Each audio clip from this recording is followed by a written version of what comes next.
What's good, YouTube? It's your boy Kizo TV, and I'm back with another video.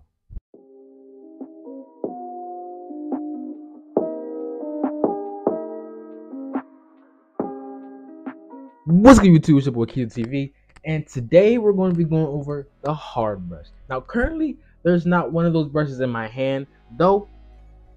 Know that I have a hard brush.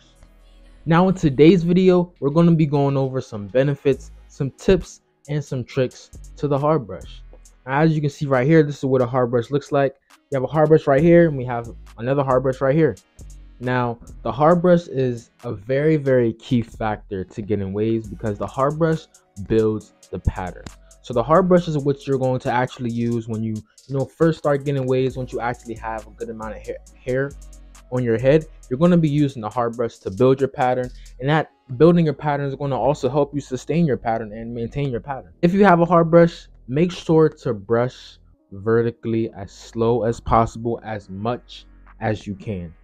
This hard brush, brushing slow, brushing vertically, is going to help you stretch out those wave patterns, especially if you have coarse hair like mine, especially if you have 4C texture, if you have medium texture, whatever type of texture you have, besides straight, is really going to stretch out those waves. Now, straight, the reason why I say don't do this with straight hair is because your waves are already going to be stretched out. So if anything, you will brush faster so that you can get more waves in your head, and it's going to just make your pattern look a lot better.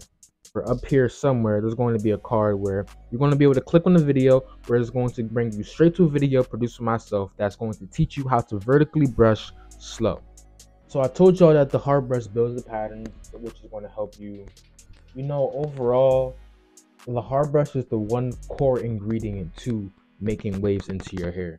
Now, some tips, some tricks with the hard brush. I already told you about vertical brushing. Now, another tip, if you have a curved hard brush, use the curved hard brush in your crown when you're brushing your crown. That way, when you're brushing your crown, you can build more waves into your crown because the hard brush builds waves.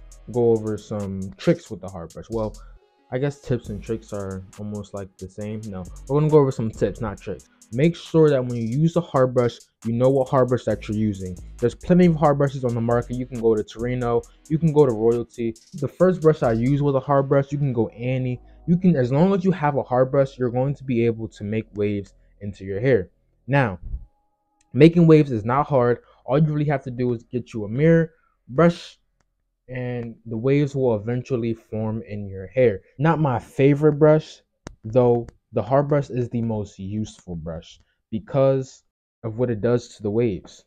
Some things that are going to happen when you use a hard brush. You're most likely going to see your hair puff out a little bit more. If you have straight hair, this brush may actually help you lay down your hair, which is the opposite of coarse hair, though that's still going to help you build your waves. Now, if you're a female and you're using a hard brush, like if you have long hair for some reason, now this doesn't have anything to do with making waves, though if you are a female and you're using a hard brush, just know that the hard brush is most likely, the more you brush, going to create a curl pattern into your hair. So if you're a female watching this video, maybe for your husband or something like that, your cousin, your brother, your nephew, something of the sorts, just make sure that you know you can still use a wave brush even if you're a female and you don't have waves. This is another core ingredient to making waves with the hard brush. The hard brush is going to allow you to give structure to your hair. The hard brush is also going to allow you to make waves in certain areas like the sides, the low sides, as well as the back where you may have gotten tapers. And if you're trying to make flawless waves, stop getting tapers high and stop getting tapers mid. Always get low tapers. This was Kizo TV. I appreciate y'all watching this video. Make sure you like, make sure you comment, make sure you subscribe, make sure you share the video, and I'm going to see you on the next video. Peace and love.